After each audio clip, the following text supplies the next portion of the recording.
Hey y'all, before we start, I have a really exciting announcement. We are, as part of our grand entrance to the Doof Network, really excited to host our first fan art contest. This is in collaboration with Pale Reflections. We've decided to name our grand endeavor Pale Complexions. To find out the details of this contest, you can go to our website at doofmedia.com and we'll link to the post explaining everything in our notes. In addition, we're excited to announce the theme of this contest, siblings. We figured that Jen and I as siblings and Blake and Rose as siblings and all the siblings in Pale just really make this an appropriate theme. So please get those submissions in. Our due date is Friday, July 30th, 2021. We are super excited. We really look forward to seeing what y'all come up with. Okay, here's the show.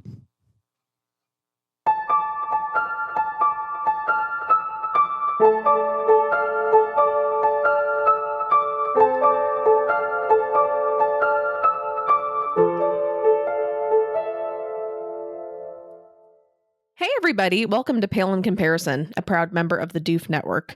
In this podcast, my sister uses her knowledge of the Otherverse to take a look at Pact, Wildbow's least appreciated work, and I try to not give away any spoilers. I'm Jenny, and Malia convinced me to read Worm. I'm Malia, and Jenny convinced me to read everything else. This episode, we are covering Breach, chapters 3.1 and 3.2. Before we get into that, however, I'd like to issue a spoiler warning. This podcast is filled with Pale spoilers. If you don't know where the Kenneteers get their glamour from and don't want us to tell you, stop now, read Pale, and come back to this podcast. As for Pact, there will be full spoilers through the chapters we are covering. Woohoo! We're starting a new arc! Woo woo woo! Yay! All right, so we're going to start this just by going over what does breach mean? Well, the first thing I was like, haha, it's law, but I'll talk about that later. When I think of breach, I think of like busting through a wall, like we're breaking in, like we're getting through, like they've breached the perimeter, like blah. And so it makes me think the house is going to be breached. It makes sense. It's also a thing whales do. That's right? the first thing I thought of. I'm not going to lie. It's the third thing I thought of. Oh, well. But see where your mind's at. Yeah. Not on whales, apparently. No, tragically. It's okay. So I haven't learned about whales in a while, but I feel like last time I learned about whales, which was like 10 to 15 years ago, it was like, we don't know why whales breach exactly. It's like, is it fun? Is it to get barnacles off? Is it to like attract people? Is it like all of those things? Is it none of those things? But like, it's really cool and really fun. And like really nuts when a whale does one like pretty close to you. Yeah, no, for real, guys. And if you've never experienced that, you should get the Pokemon Snap game, and maybe it'll happen to you. Really? That's the thing you're gonna say? Not like, oh, well, not everyone can like go to Hawaii or like. I know, but you can at least look up a video of an actual whale breaching. It's not as cool. You're so weird. Fine, go on Pokemon Snap and I guess see it. Like, I don't think I've gotten to that part yet. So it's pretty dramatic. Or maybe I have, but like I feel like I don't know, the part I could think of is like Whalmer or whatever busting through the surface, but it wasn't quite what I'd call a breach. That was totally a breach. Whaler just like fucking. Yeah, but it's like, I don't know. And then he just stays there, and you're like, should I take 18 pictures of the side of his? He doesn't come straight up, though. It's not like as dramatic as an actual breach. Okay, fine. There you go. Pokemon Snap Google is not as breach. good as real life, which is something that pains me to say. Okay. I mean, Pokemon Snap is pretty great, but but yeah, just Google whale breaching, see what it looks like. It's pretty sweet. It's pretty cool. Mm-hmm. But I mean, like, because I'm sorry, I just had a thought. Just like I feel like that's why asking, why do people take jumping pictures? You know, it's obviously not the same thing as that. The gram. For the gram, that's what we do. Whales have the gram? Don't know. They've got the C gram, which is a booze, I guess, but it's also social media for marine life. So the more you know. That's worth it. All right. But yeah, so this podcast is, and this book is all about law. So this is also about contracts. So you breach a contract when you violate the terms of that contract. And there's often like parts of a contract that define like what a breach could be and also what happens. So we might have talked about this before, but like contracts aren't supposed to be punitive. We want people to breach contracts if it's in their best like economic interest, because presumably when you breach a contract, you then have to pay. And so if it's worth it to you to pay the person like whatever they're owed kind of, and still do the other thing that is a breach of the contract, like economically, we want you to do that because reasons, which is kind of weird. But it was kind of like, aha, the law. It's all around us. It is. It's not a great sign in this universe because like breaking contracts isn't something we want people to do in this universe at all. So it's kind of scary thinking about like, I mean, either somebody's going to break into the house, or somebody's going to get Rose in the mirror world, or somebody's going to violate a contract, or they're going to go to the beach and be like, fuck this. And only one of those things sounds good. Do you think where the story is going, they're going to see a whale? No. Okay. Just thought I'd double check. I hope I'm wrong. What if it's a demon whale? Fuck. Oh my god, what if it's Moby Dick? They're going to find Moby Dick. They're going to find Moby Dick, who's an asshole in real life, and be like, I see why you're called that. And they're going to be like, well, shit. I think they call him like the White Devil or something. My boyfriend really wants me to read Moby Dick, and I probably never will. I'm sorry, Ben, but you might. I don't know. You're going to get over it. I never read Moby Dick. I did read a book based on like the actual story of Moby Dick. What was that called? The actual story of Moby Dick? Yeah, because Moby Dick was based on a true story. What? Let me see. What was that called? Just so I can give a book recommendation, because that was actually pretty good. What the heck? I think it was In the Heart of the Sea, which pretty damn good book. Yeah, kind of depressing, but very good book. Cool.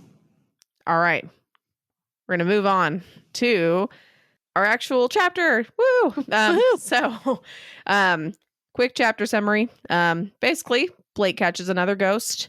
Then Blake and Rose meet with Briar Girl and attempt negotiations with some success. Blake then uses glamour to disguise his appearance and chat with Maggie. So we'll start with Blake goes after another echo. Yay. Yeah, this really threw me off. I was like, why are you telling someone what their name is? I'm like, what the fuck? Like, I was just like, I don't know what's going on. And then it like, your name is Leonard Harlan, has big. His name was Robert Paulson energy. Hopefully we're not going to go Fight Club, but maybe we will. But yeah, this was neat seeing Blake, like his practice skills are getting better. He has like the fire and the salt and the chain. Like, you know, it's not just like, fuck, what am I doing? It's kind of like, oh, here's some stuff. Like he's learning. And it's sad that like the chain and the fire might be kind of about Maggie or whatever, but that is a good precaution, and could really help with like whatever the fuck is out there. But it sucks that he's failed to summon 3 echoes after trying. Maybe he didn't try 3 times each, but it seems like maybe he did. And so then after 9 failures, he's able to do it, which was really surprising because like the rule of 3 and all that crap. I don't really know what this says about things and the rule of 3 and whatever, but it worked. Woo! Yeah. Might just hold on, I'm just double checking. For some reason, I thought this was the 3rd time. It was like, Leonard? We're 0 for 3, Blake. But this was supposed to be the 3rd time. And I think this, like, so I think 2 times he failed. The 3rd time he got it. Oh, with Leonard? I believe so. which is good because that would have extra sucked. Yeah. And Rose is like, there isn't much tying Leonard down. Maybe he's gone. We're 0 for 3, Blake. One ghost that's apparently a slave to someone else. Another that got swallowed up by Johanna's domain, and now another no-show. But then he showed up. Right. I think maybe I was thinking of the fact that like he says your name is Leonard Harlan, come, and then you made a mistake, Leonard, blah, blah, blah. And then I summon you, Leonard, I know who you are. And then Rose is like, you know, it would be a long shot kind of a thing. And so I think I interpreted it as like he called 3 times and he didn't come.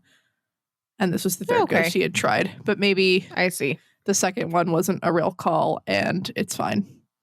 Either that or I just misinterpreted it.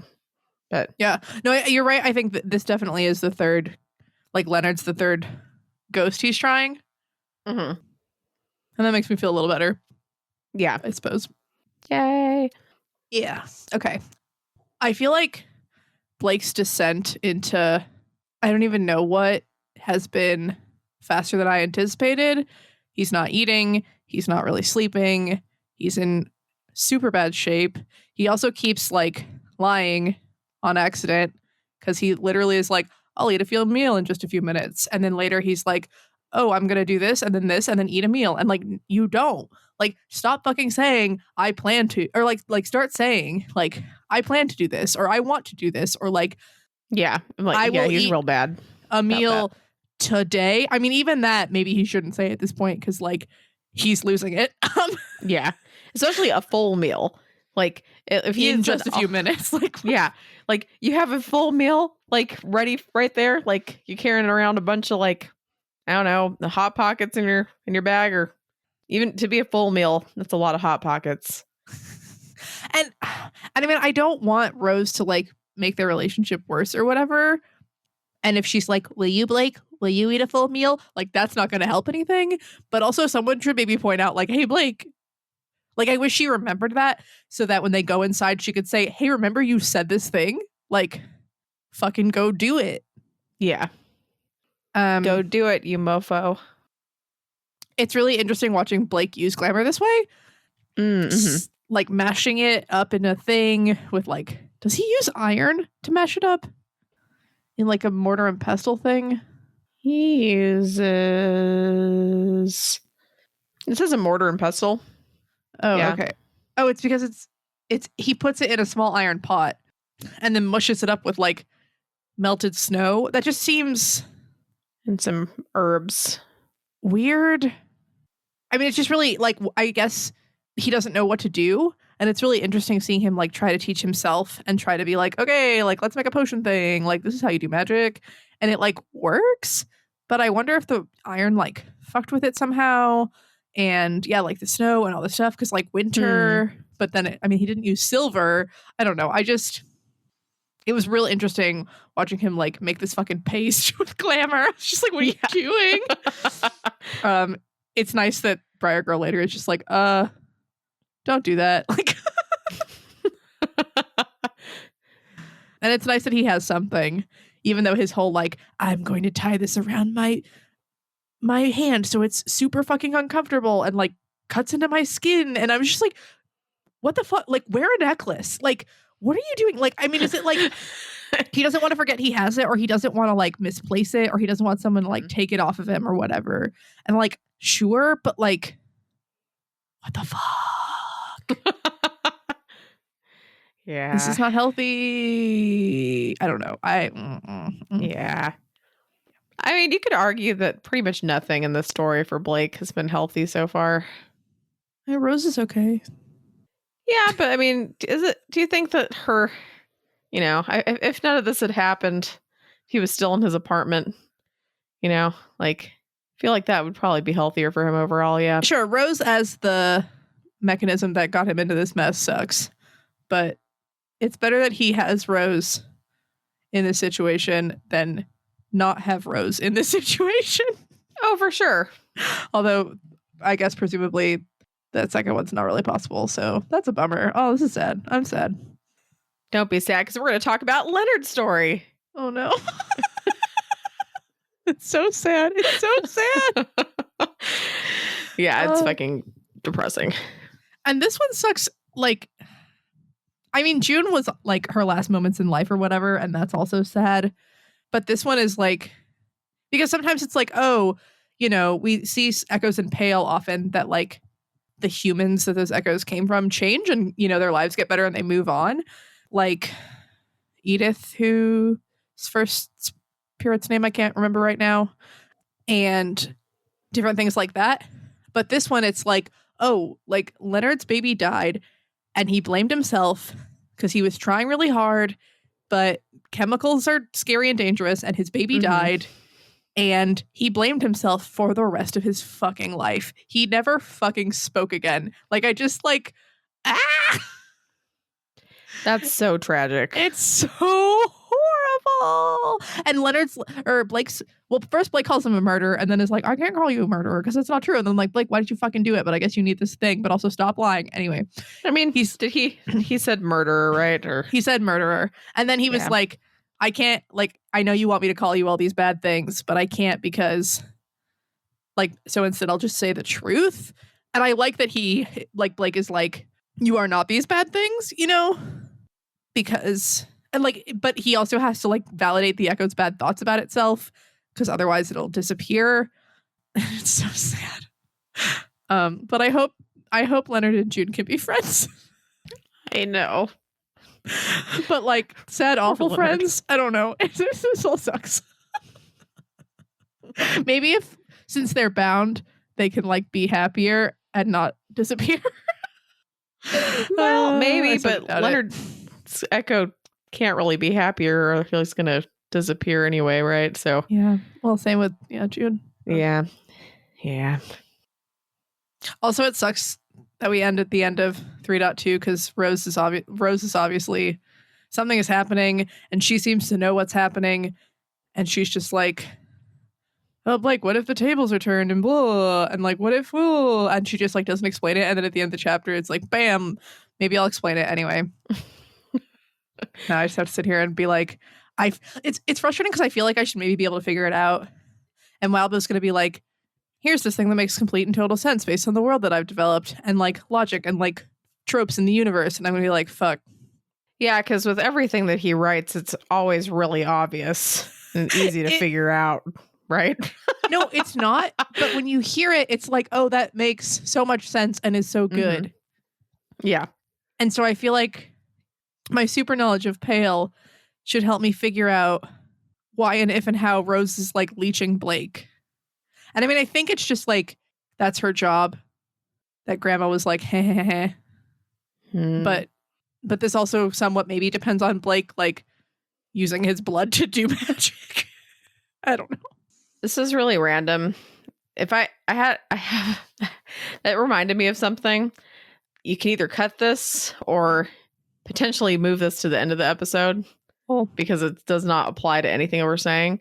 But it just reminded me of this. Okay. I had a really weird dream last night.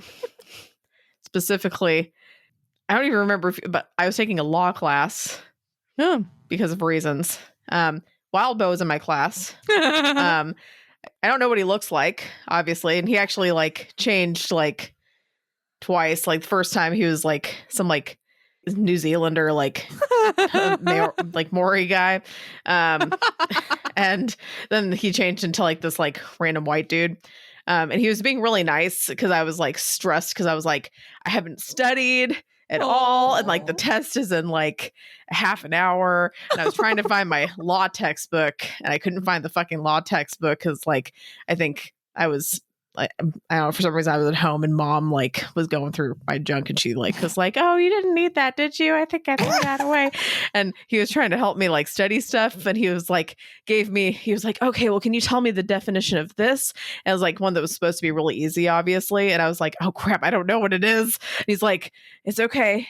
It's this. And well, can you look up this definition? Because I don't know what that is. And he was like trying to make me feel better and be really nice about it, which was very sweet. And then I dreamt that like a bunch of us just went to take like a class picture, I guess before this test, like at this random law class. Yeah, it wasn't even law school. It was just a random law class that I don't know why I had to take it. but I was really stressed out. So thank you, Wild Bow, for helping me to learn a couple definitions before my test that I wasn't prepared for. Sounds my like dream. a really nice person. He does. Yeah, it was a weird dream. So you can choose to cut that or keep that if you'd like. But no, I love it. I just, felt like you'd appreciate it since it was law school and, And Wild Bow. And Wild Bow. In fact, I remember the definition he said, which I'm pretty sure is not like a law term or anything. It was like Capra. What? Yeah, I think my brain just like made up a word and was like, here, like Capra. What does Capra mean? I'm like, I don't freaking know. Yeah, so I love there you go. Anyway, moving on. Moving on. Shout out to Leonard being a part of the family. It's like even more tragic and makes sense that he's like somehow a Thorburn. I thought it just meant welcome back to the family because in, like Rose had already used you. Yeah. That would make sense. That's what I took that as. Yeah. But I mean, it wouldn't be that much of a stretch, to be honest. Just from he's part of the family now. Yeah. Yay. Jeez.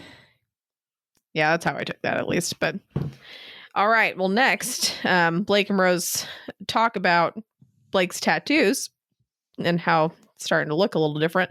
They end up making more promises to each other. It seems like Blake's like becoming a hollow for like Rose to fill, maybe. He's like losing.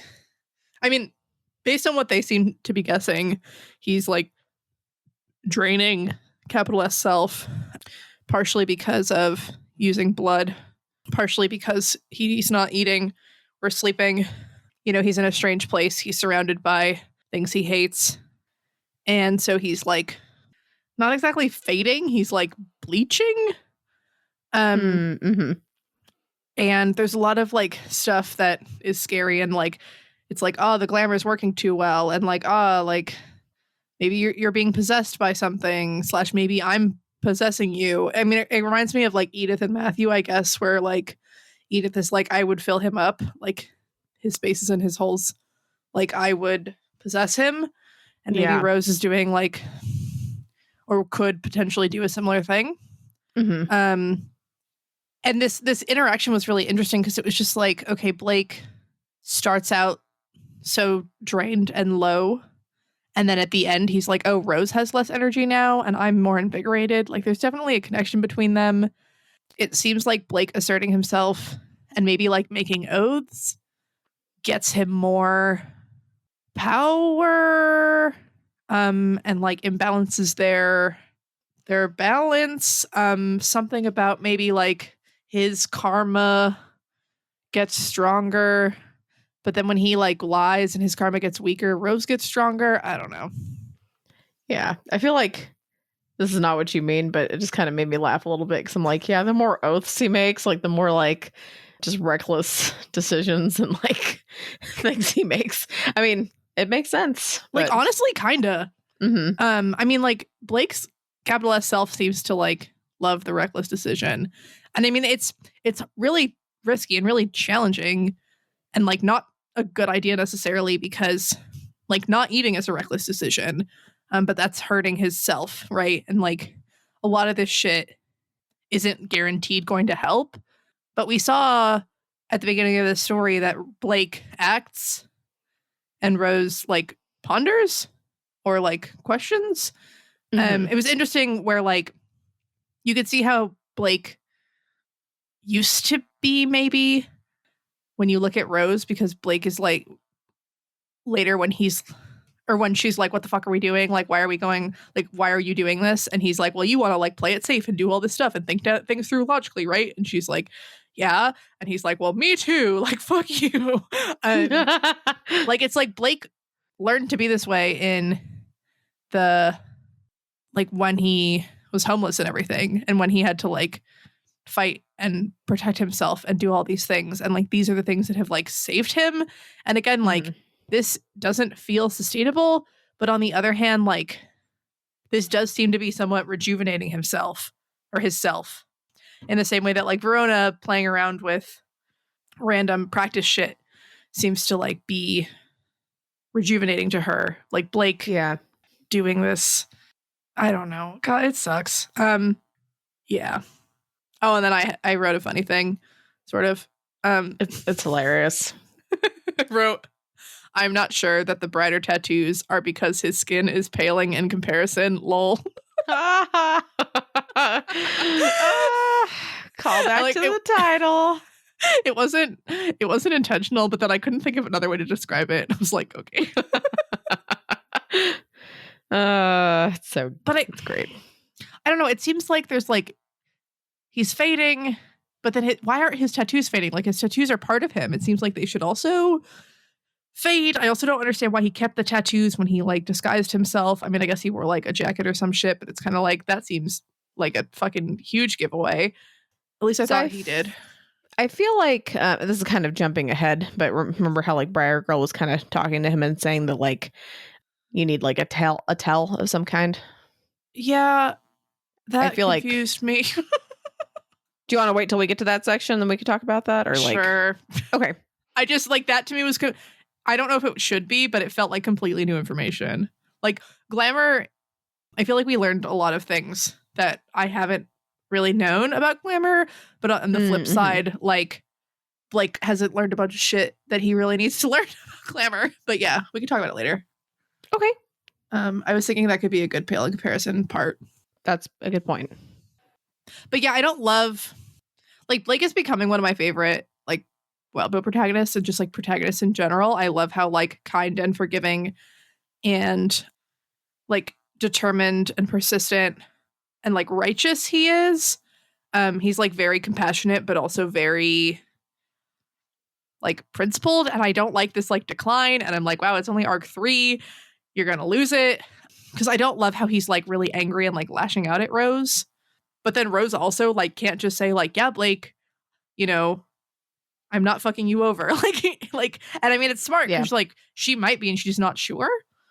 But I wish she was a little bit quicker on the good and reassuring phrasing and a little less defensive.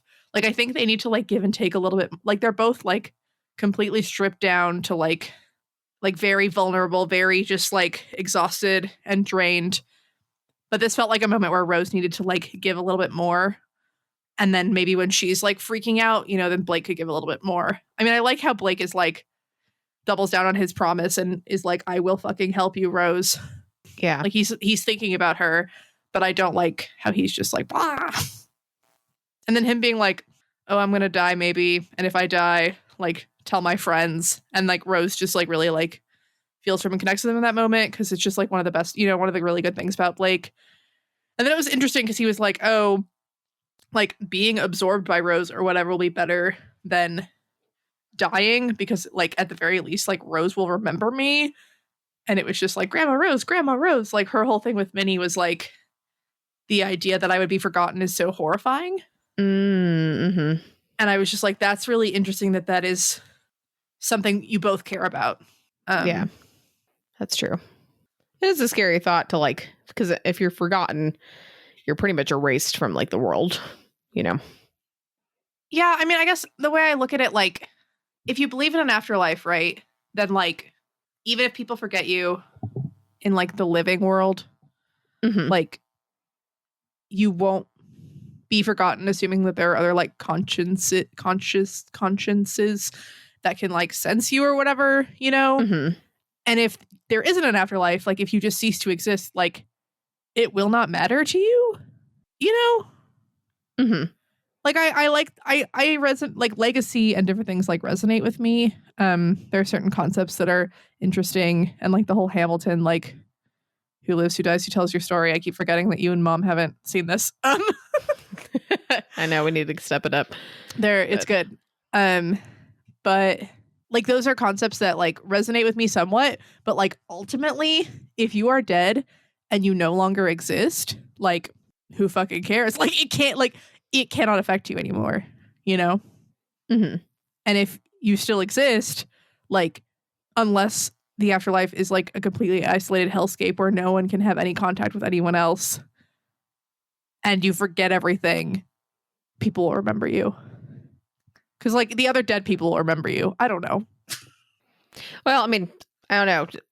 I feel like Blake, I don't know if he really seems like the kind of guy to believe in an afterlife or not. Sure. Grandma Rose. I think Grandma Rose was like, yes, I'm going to hell. Like, yeah. Yeah. I mean, bummer. It happens with you. Fuck with the D too much. All right. Well, our next part is he decides to call for Briar Girl and begins negotiations. Yay! Woo! If I remember correctly, I was right. I think I called that he was gonna talk to her this arc. So that was exciting. I think so. So good job. Woo! It was also pretty hilarious where he was like, I'd like a promise of protection. You know, he's like he's doing the practitioner thing, and Briar Girl's just like, fuck you. Like, too bad. And it was really exciting. Yeah, that was kind of funny. And it was funny because Rose was trying to explain how it feels like Blake is, and they used the metaphor of being lost as a little child or whatever. But when he's like, am I lost? I was like, nope. You are not lost. Like, I assume they don't have lost in the paths and stuff in this story. It seems like a newer thing in the Otherverse canon, but it was just sort of a funny thing. Like, no, you're not lost. Mm-hmm. This is an interesting story, and again, we're getting it hammered home that like their parents loved Rose more. The fact that Rose admits that they only lost her one time is like so awful. It was like, okay, I'm glad that I know that, but also like Blake did not need to know that. Like, you did not need to say anything. Like, god damn it. So out of curiosity, because I mean, we know Rose is a vestige, right? Vestige. So like, why do you think that like a detail like this is something that Grandma Rose changed? I mean, Rose never left her family.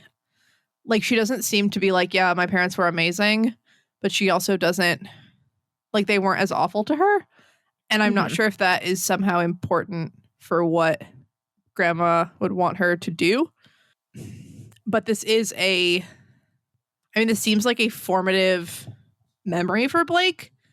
So maybe Grandma couldn't completely get rid of it or something, or like wanted to use it but make it like numb it a little bit. I don't know. Because I mean, like, Rose has fewer connections within her family. Like, she doesn't like any of her cousins and thinks they're all horrible. For the most part. But she also like stayed. I think maybe her staying was really important, and her having a lot of knowledge about the family was really important, because Blake left and doesn't have a lot of information that maybe he could use. I don't know. Okay. I just was curious what your thoughts were on that. Briar Girl's sort of funny. It's interesting. It's just like, hey, she made the birth skull thing, so that makes sense. And her whole thing with her familiar. It's interesting that, like, I wonder if they think they're keeping up a facade where the familiar, whether they're pretending that the familiar is not in charge, or if he's just like, I don't want to fucking talk to humans, like, you do it, or what's happening exactly. Because this doesn't seem exactly like what I pictured with the like dominant familiar relationship. Like, I kind of thought the human would be a lot more like a shell, but she still has like a lot of memories and a lot of things. And seems to still have like a lot of her own free will, and is more of like a very obedient-ish servant, possibly. Okay. Yeah. Yeah, it's interesting, the like negotiations. I like Blake's strategy of like, I'll give you this much land whenever I'm allowed to. Like, and like, you can continue to get more if I live and if like you're nice to me. But then I was like, too bad there's a demon buried under the house, so he can't do this. Because it's I don't get this. Like, Briar Girl seems to understand that like he can't quote unquote move the house. I was like, why would you move the house? Why don't you just fucking leave? Like, I was like, why do you like, is it like because Barbatorum? I guess it seems like there should be something more And like Briar Girl seems to be like, oh, you don't understand. Like there's something more going on here. But also she wants the forest, which makes me think that there's not a demon buried under the forest. But then like why could I don't know. Maybe she can take the forest and just not the house. I don't know. Maybe. We'll see. We'll see. It also made me sad that he's like, I want to destroy the Duchamps and the Behaims, because I was like, oh, Penny was cool. Like, I get that 13-year-old tried to murder you, but I don't know. Like, from their perspective, they're living in their town and they're on top, and like, there's like a fucking like Satan worshiper who can like fucking murder and worse than murder like everyone and everything. And I could understand if they're kind of like, we should deal with that. Yeah. In the same way that I can understand how they're like, oh, we have to destroy Laird because we can't whatever trust each other, and they won't ever trust us or whatever. But it's just like a bummer. I don't know. Yeah, that is a bummer. Like I think this is going to get more complicated. And I'm worried Blake's going to like get stubborn and double down. But I mean, meeting Penny alone makes me think like, oh, like this is going to get more nuanced. And hopefully Blake recognizes it. I don't know. Yeah. We'll see. So yeah, what did you think about Briar Girl's familiar? It was cool. Like the whole like it's a big wolf, but it's feathers. I like that it's a bunny rabbit. I was also like, oh, this is a spirit. Like, did we know that? Why does Blake know that? I guess we sort of knew that. I'm wondering, like, is it the spirit of like these woods in particular, or like what exactly is this a spirit of? But it was really neat, and it seems like the Briar Girl, like, to me, it seems like she ran away from her life and came to this place, and like these are her friends, and it just reminded me a lot of Blake. That like Blake ran away from his life and like found friends in like the like misfits and like outcasts, and like Briar Girl ran away and found friends with like animals in the forest. And I'm like, oh, was she like really rich and ran away for some reason? Is that too cliche? Was she really poor and ran away? Is that too cliche? I'm also really curious about her teacher that she mentions later. I kind of feel like that was a practitioner and that they died and that's why she left. I don't really know exactly. Or that they like sucked balls and so she ran away from them. But it's neat, and it seems like she has really struggled and, in my opinion, made a lot of bad choices, but also like hopefully kind of knew what she was getting into, at least. True. She also was a lot more helpful than I expected. Like she was like, I'm going to tell you about like these architect demon things, and like I'm going to tell you about imps. And I was like, oh fuck, we're going to see imps. Like, and then my like self who's still in denial, because she talks about the imps and like they'll run around for centuries and fuck everyone over. And I was like, was the goblin lady in Maggie's town an imp? Like, was it not a goblin? I mean, imps can't be that bad, right? If we remember reading Worm, like imp was just like a fun, fun character. Yeah, her mask was pretty scary. But yeah, we're gonna see imps. And what happened to the fluff goblins or the fluff demons? I mean, they're all in their little braziers, getting toasty. You think this is gonna be like a cloud imp, like toasty. A little like cotton candy imp, little like fluff imp? No. Like the word imp doesn't sound so bad, does it? I mean, it honestly doesn't sound that bad, but it wasn't a great description. I was like, if you heard imp before reading this chapter or these chapters, like, what would you think of? I mean, like possibly imp from Parahumans, but also the Adventure Zone that the McElroy brothers do. There's a section in one of the arcs where they fight a bunch of imps, and it's like really funny. I haven't gotten there yet, I don't think. Yeah, it's a hilarious podcast. Yeah, it's really great. But yeah, and the imp part is really funny, and I don't really want to spoil it or a lot of the jokes. But don't do it. They're just, these little demonish things that create like mischief and shit. Okay. Still going with that all the bad goblin things are partially demons, even though Rose kind of specifically pointed out that a lot of the things that create rot and stuff are probably just like goblins or things like that. She might not be an imp. I just like, I don't know. She also was like, Barbatorum's like a goblin. Like, I think like, I mean, she didn't say Barbatorum is a goblin, but she did say like, Grandma Rose is kind of iffy about classifications. Yeah. So. Right. Which is kind of refreshing or something. I don't know. I don't really think she's an imp, but I think she might be. I don't know. We're just throwing it out there. Okay. All right. Oh, but I bet she's gonna come back. Maybe she's not. I don't know. Anyway. I thought it was funny how he was talking to, I almost just said Briar Rose. Weird. Okay. Is she Sleeping Beauty? Like, now I'm just like, did she sleep for a long time? Anyway, Briar Girl. Blake's like, oh yeah, you're a bad example of what to do, so tell me what you do so I don't fucking do this. Yeah. That's pretty funny. Rude. But also like, I mean, at least she went about it in a tactful, way. And I was like, oh fuck. Like, if Rose becomes Blake's familiar, maybe it'll like speed up or finalize the like bleeding over effect, like how Edith can't become Matthew's because she'll like possess him and break her promise or whatever. Mm-hmm. And so now I'm like, oh fuck, maybe that is a bad idea, and maybe they won't do it. Maybe this is why, but still think they're gonna do it because that's what I said. That's what you said. All right. Well, Blake also goes over why his other family members would be a lot harder for Briar Rose to deal with than him. Like why you said she Briar Rose. Damn it. Okay, well, you said it first, so I know. I'm gonna blame you. It was nice getting this breakdown of the rest of the family, sort of again, or at least the other granddaughters. Like, we didn't really know anything about Kathy except that she was a mom. And I wonder how much they're really like playing this up in terms of like, she's a savage businesswoman and she'll like fuck everyone and like let the world burn so that you won't have to deal with this bullshit. I mean, his family's pretty bad. Yeah, they're pretty bad.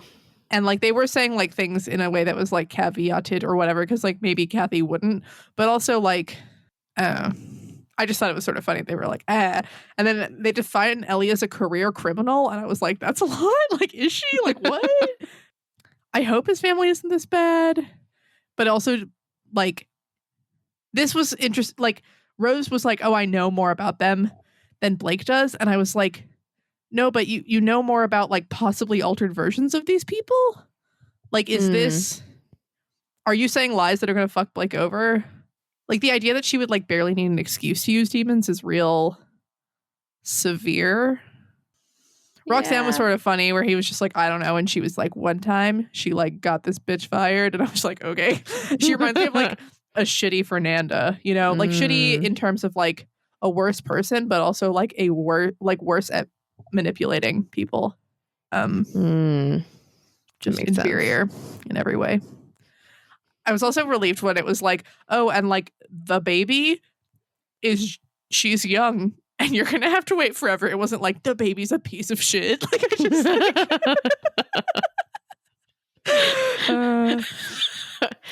it's like, what's happening with Ivy? Yeah, and then Paige. Oh my god, wait. Sorry. Is Ivy named Ivy because Ivy's a plant like Rose?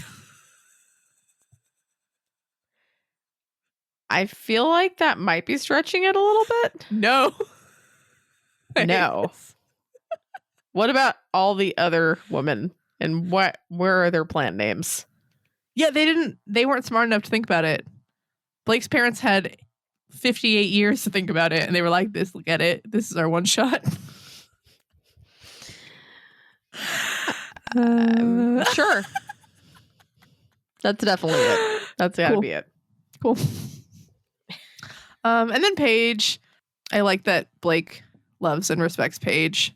And it made me think, like, is Paige last not because Grandma hates her, but because she's like the last hope? Like in a relay race, you put your best person last, but like you also know the last person is going to run in a relay race. You don't know that Paige is going to end up inheriting. I still need to figure that out, but it's fine. Well, Blake manages to come to an agreement with Briar Girl without totally fucking himself over. So, yay! Yeah, good job. Threatening to claim part of the forest as a domain is like real funny. And like, I love it. Like, he's just like, if I have a domain right here, you can't. She's like, you could tell she was real smug that she like, did she figure that got out? one over on him, and then they're just like, oh well, I'll just make my domain right the fuck in the middle. And then she's like, fine, take it back. Yeah. It was kind of exciting. And so hopefully this doesn't blow up in their face. And like I said, Briar Girl actually seems pretty forthcoming and relatively useful, which is cool. Mm-hmm. And she seems to have some, more specific training and stuff. She knows about Fae, stuff like that. So it was kind of nice. That's kind of nice. And I guess the last thing from this little section is like Blake's running through all the potential people in town that they could get on their side or whatever, but he only talks about the practitioners. And I'm like, damn it, Blake. Like, if you got all of the others to be like, no. I guess getting all the others is hard, and a lot of them might be like bound by practitioners and whatever. But I feel like not being like, oh, and Patrick is like dumb. But maybe don't talk to Patrick because he'll fuck you up. I don't know. I mean, to be fair, I feel like after that whole pizza thing with like all the others freaking him out, it might not be his first thought to like, these guys can be my new BFFs, Maybe. Blake ends up leaving and going to make some more glamour paste weird stuff. Uses that to change his appearance and then goes to talk with Maggie. I'm thinking about it and I'm like, oh, you didn't tell him that he could just use the fucking glamour. Maybe that's why it worked so well. He like made the paste instead of, I guess glamour is still like glitter stuff. Like maybe he would have had to somehow extract it from the hair, but like he still made the paste stuff. I wonder if that did something. I don't know. But I like how he held the door open for Rose when he gets back to the house. Like Blake also forgets she's not physically there. And I was like, well, thank you, Blake. But yeah, this was scary just because it's like, why is the glamour so easy? Like Blake keeps thinking like, oh, I couldn't doubt and I couldn't whatever. And so I didn't. And so maybe he's like that good at convincing himself, but also like, what else is going on? Is it the way he prepared the glamour? Is it that he's a hallow? Is it a trap? I was a little surprised it took Maggie so long to figure out that it was Blake. He was like, well, we talked yesterday and like, oh, the mirror girl and like, oh, the whatever. And I guess like you shouldn't jump to conclusions in this universe, but he had to literally show her the mirror, I mean, also to be fair though, like so far it's been established that Blake doesn't have much power. Right, that's true. I'm like, everyone's after him and this is really impressive and yeah. Also, I had to read it like 4 times because Rose says crud when Maggie's like the holder of the whistle controls Dick's whistle, which is a great name. And then Rose says crud and it's like I could see Maggie's father react and I was like, is it because she said crud? Like, is it the whistle that makes it so Maggie can't swear? Like I was like, is it like is she just a prude? Like what's going on? Like whatever. And then I was like, oh, it's because she's a girl in a fucking mirror. Like I once again forgot that Rose like isn't just standing there. I'm pretty sure he was like, oh, what the fuck? Like, and I wonder if he could see her. I mean, obviously he could hear her. He is aware, but I'm not sure, like what level that's at or whatever. But that was sort of funny. Yeah. But it was just like Rose not getting the blue balls joke and Rose being like crud. It's just like, it's kind of funny. She's cute. That's kind of funny. Also, how funny is it that like a goblin practitioner out of everyone can't swear? Yeah. I wonder if it's just like Wildbow's way of kind of like taming it down. Because same with Toadswallow, he like gets all the goblins to not swear. And I mean, that's sort of a funny thing and a thing around the 13-year-olds or whatever. But maybe he knows that like less is more kind of. Are you thinking this story is going to be tame? No, but I think that with like dicks, like I think that like less is more. Hmm. And if Maggie was like, "Oh fuck shit cunt," like it might not be as impactful. But then it's like it's not like Toadswallow, who you can see occasionally doing things. I don't know. It's just an interesting like duality. All right, well, we or will something. see if the rest of the goblins follow her lead with that Yeah, okay, plain probably language. Yeah, so then this like I mentioned, this whole like Rose seems to understand that like the goblin's going to listen to her and not to Blake. It seems to have something to do with like her having more control over the ghosts or the echoes and stuff. A brief comment. It's funny that Maggie can't even say dick. Like that sucks, Maggie. That's rough. It's rough. But yeah, like Rose seems to know what's going on. It's annoying that she hasn't told Blake what's going on. And like Rose is the one, like I think Blake is holding the whistle, but like I mean, Rose is not holding the whistle, right? But like Rose is the one who can control Dick's whistle. And it was an interesting parallel at the end with like Leonard come and like Dick's whistle come, and I'm just like, so like I need to know, I need to understand. You better fucking tell me in the next chapter, because otherwise I'm gonna like pull a like when Scott would talk about in like Worm how he gets like really annoyed when authors like keep things from the reader for no reason. Mm-hmm. I normally don't care, but like I'm gonna care. Because this is officially like, I mean, I guess like if you know we have to get to a more secluded area or whatever, but like I need to know what's going on.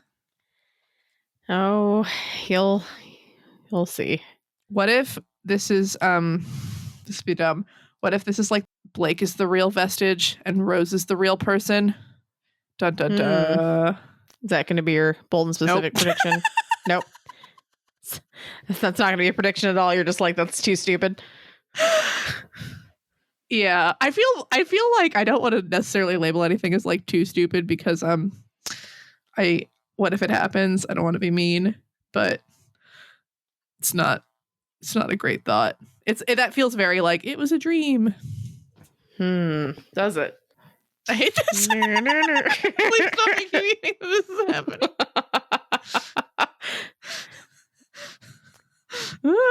Just okay. Well, I'm just saying that would have been a great bold and specific prediction if you wanted to say that.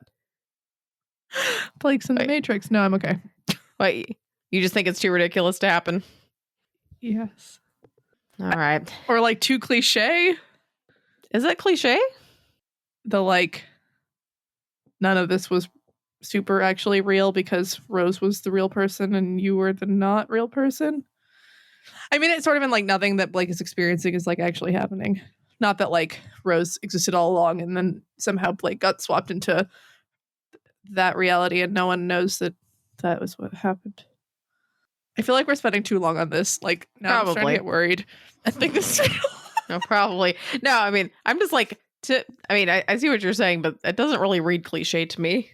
I guess because it's like, I don't know, just because it's so, like, the thought of a vestige is so different than just like, because it's not even saying it. Obviously, the stuff is all happening right now. So, like. Is it happening? I don't know. You saw The Matrix, didn't you? I did. Would you choose the steak dinner and the fancy stuff, even though knowing it was fake? I feel like I wouldn't want to betray like everyone who was cool for it, but like I probably would eat the steak dinner knowing it was fake. That's reasonable. All right. So I think now, kind of sad because that was such a great, bold, and specific prediction.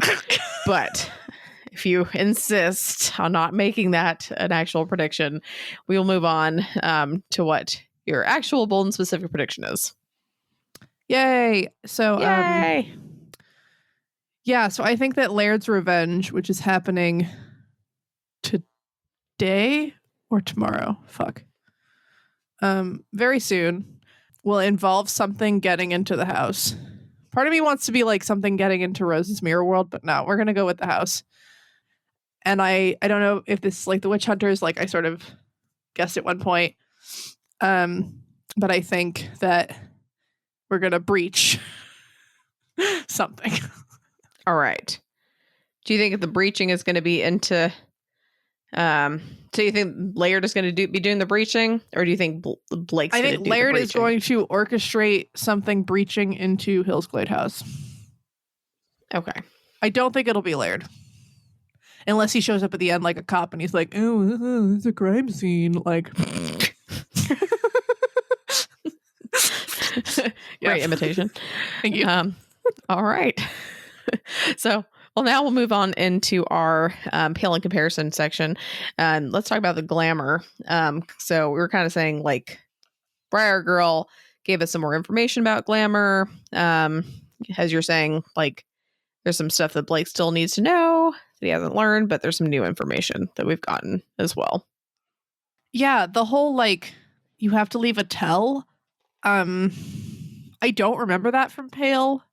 I mean, they turn into cats and shit, and I don't remember them being like, make sure your eyes look like your real eyes. Like, I just like don't get it. I'm not sure if that's like bad advice or what. I mean, Blake seemed to be concerned about like getting unanchored from reality or something, but maybe Avery hasn't turned into a deer yet, which would be cool. But like maybe them choosing like the fox and the cat all the time helps with anchoring it to themselves somehow. Or like, I mean, that's sort of a tell, you know, if you see a bunch of foxes run up and stare at you, like it's Lucy. Okay. But yeah, I don't fully get or I don't get that, but it was kind of neat.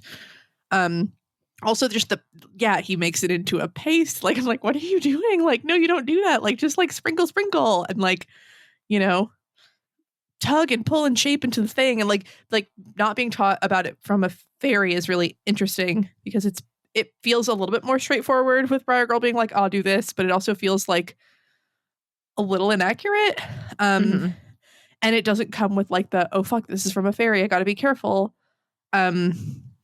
Like, is somebody gonna snap Blake back into this like 30-year-old man or whatever? And like, will that be a problem? Will it be like, like, I can tell that you use this a lot. Like, you're a 30-year-old man again. Is he 30? Well, he said he aged himself like 10 years or something with the glamour, right? Yeah. So that was just like an approximation. I thought he was around 20. Oh, I think I just misunderstood what you're saying. I thought you were saying like the glamour is going to break and he's going to turn back into a 30-year-old man. Oh, so no, I was no. like, okay. Like when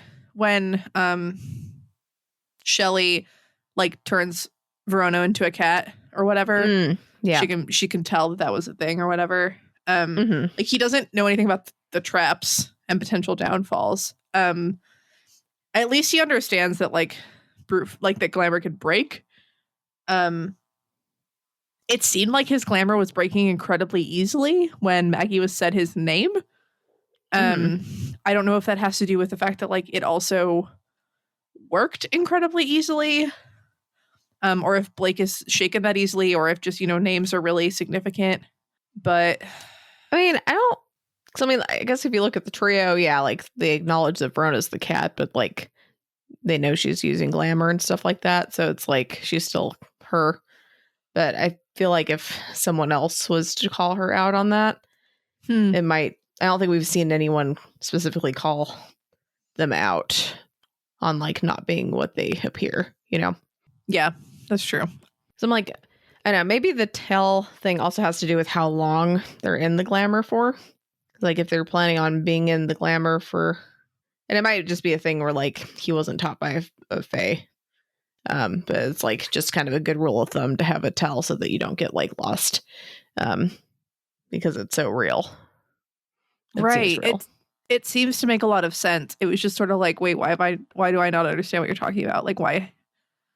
And it could just be that I wasn't paying attention. But I don't remember that ever being like mentioned as an important thing. I don't remember them disguising themselves as other people. So maybe that's except for Kel. And And she wasn't told to. I don't know, man. That's true. That was just for like a pretty short time, so maybe it wasn't thought that it was necessary to, or maybe it's just because it's Marissa and she's right trying to fuck them over or whatever. Mm-hmm. Yeah, it's just like stuff like this really makes me wonder what it was like for y'all reading Pale, because you just have like a lot of information about glamour and how it works. And it seems like a lot of like, I wonder if you learned all the information we learned in Pale about glamour impact, you know, like, did you go completely understanding, or were you like, oh, that's cool, I didn't realize that? Yeah, being like, oh, okay, yeah, like grounded into this ink thing, that makes sense. It's just like, what are you doing? Like, but I don't really understand how they turn the petals into glamour. I just sort of assumed they like picked it and like crushed it, or it just sort of dissolved or something. I don't know. I think it says that. I want to say it said somewhere like Verona, like her Mashes rose it up thing. or something. I think you could crush the petals into glamour. Okay, that makes sense. I think. Yeah. I was like, oh, maybe Blake can like do like fairy stuff and be a fairy practitioner. But then I was like, oh yeah, he already has like the stink of a diabolist, which sucks. I wonder if that's like the karma passed down from person to person in their family / he interacted with Barbatorum for like, 3.5 seconds. So all right, it's time for our previous week's discussion question. Our question was, if someone wanted you to torture someone else, what food or drink could they offer you to make you more likely to say yes? So our first person, and I'm not going to lie, this might be my favorite answer just by how weird it is. It's from Hobo Demon. Basically said, cursed ice cream. So this is their description. Which I'm like, you do you, Hobo Demon. But they said, give me some of that Jenny's Everything bagel ice cream as a sundae with some char-grilled eel fillet on the bottom, banana split style, and a savory whipped cream with like various herbs and MSG sprinkles and a black garlic syrup, and serve it in a bowl made of woven bacon. no. They were saying, if someone offered me unsolicited cursed ice cream flavor experiences like that, they already get how I work so well that they'd probably be able to talk me into doing the thing. I mean, live your truth. Yeah, I mean, yeah, that wouldn't work on me. But then again, like, I do appreciate the creativity. Indeed. And is that a real ice cream flavor? Because that sounds terrible. Which I guess is the point. But like, somebody try it. Ooh, maybe we can make somebody like tweet at Pale Reflect Cast and make them do it on the Pale live stream. I mean, yeah, I don't like. Just as another Jenny's ice cream. I don't know. Like, I'm not convinced. Wow, it looks like it's a real fucking ice cream. The fuck is this? I'd try the Everything Bagel ice cream. I'd try it. I mean, I would try it, but I don't think I'd like it. I wouldn't get a big scoop. Okay, listen, this is a description. So, Everything Bagel ice cream is a buttery streusel laden with sesame, poppy seeds, and yes, onion and garlic smeared throughout subtly sweet cream cheese ice cream. I don't know. Because like sesame, poppy seeds, good. Onion and garlic. Onion and garlic bad. And ice cream. I mean, I know Gilroy, what is it? Like, is it Gilroy, the Garlic California? Festival? Yeah. Yeah, there's a garlic festival in California, and apparently they do garlic ice cream. Weirdly, I almost trust those guys more because they're like probably garlic obsessed. Either that or that fried their taste buds. I don't know. It's one way or the other. So, but anyway. Macy 1 would like a lifetime supply of Kinder Buenos. I bet Jenny would also somewhat agree. She loves Kinder. I freaking love Kinder, bro. They also said if they had to pick just one meal, there's this heavenly brownie dessert from a restaurant in their hometown that they would also love. See, I don't know, Hobo Demon.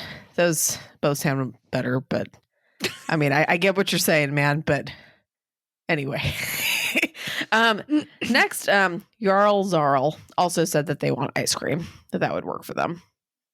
Unspecified flavor. Unspecified. I'm guessing it's not hobo demons, but you never know. Maybe that's like their default. They're like, what do you mean? I always get everything bagel ice cream. Like, all right. Yeah. Prof Deadpool would like a nice steak and whiskey. Sengachi, I'm gonna probably butcher this. It doesn't look like it's that hard to say, but it almost it's deceptive that way. Lo bak go, which they put in parentheses turnip cakes, which that sounds intriguing. I don't think I've ever heard of that before, but I'd try it for sure. Koala's DLP would like death by chocolate, which fair.